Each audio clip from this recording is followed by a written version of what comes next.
Assalamualaikum warahmatullahi wabarakatuh. Perkenalkan, saya Deva Ahmad Ilhamsyah dengan NIM J50024008. Saya Lana Shkolafi Kamila dengan NIM J50240010.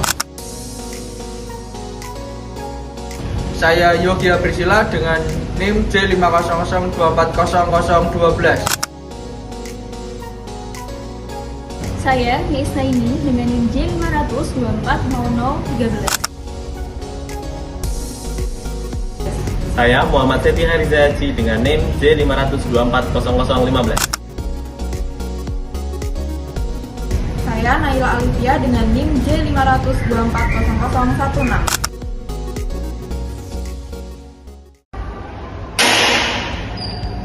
Aduh. Kenapa? Kok pipis kok kayak ngeri ya? Dan aliran urinnya malah ke atas sih. Waduh, kayaknya kamu kena epispadia. Hah? Yuk ke dokter aja yuk. Iya. Baik, definisi dari epispadia adalah kelainan bawaan sejak lahir, di mana lubang saluran kencing tidak berada pada posisi normal. Pada laki-laki, lubang kencing berada di atas bagian penis. Lalu untuk etiologinya, kelainan ini terjadi karena gangguan perkembangan saluran kemih pada saat bayi masih di dalam kandungan. Lalu untuk penyebab pastinya itu belum diketahui.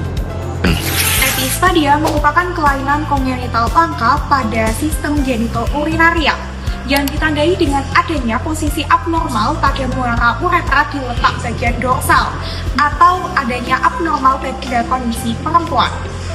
Insidensi ini ditemukan sekitar 1:117.000 kelahiran pada laki-laki dan 1:484.000 pada perempuan, sehingga lebih beresiko pada jenis kelamin laki-laki.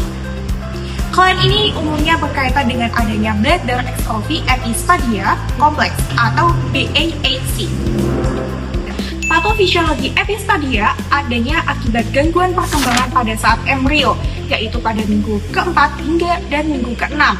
Kehamilan terutama karena adanya kegagalan migrasi mesoderm dan adanya penutupan uretra dorsal secara sempurna. Akibatnya terbentuklah muara uretra abnormal serta gangguan perkembangan pada sphinkter kanung kemih dan pelvis yang dapat menyebabkan adanya inkontinensia urin.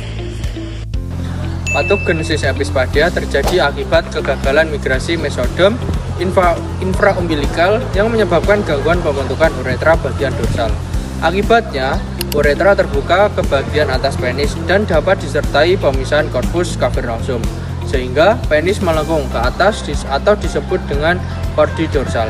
Untuk manifestasi klinis dari epispadia ditandai dengan lubang kencing berada di bagian atas penis, aliran urin memancar ke atas, penis tampak lebih pendek dan melebar, serta pada kasus berat dapat terjadi inkontinensia urin. Untuk menegakkan diagnosis dari epispadia, itu bisa dilakukan dengan pemeriksaan fisik, kemudian apabila perlu, bisa dilakukan dengan USG saluran kemih. Kemudian, untuk diagnosis banding dari epispadia, itu yang pertama ada hipospadia, kemudian yang kedua ada bladder atrophy, kemudian yang ketiga ada cloacal atrophy, dan yang selanjutnya ada kelainan bawaan saluran kemih lainnya.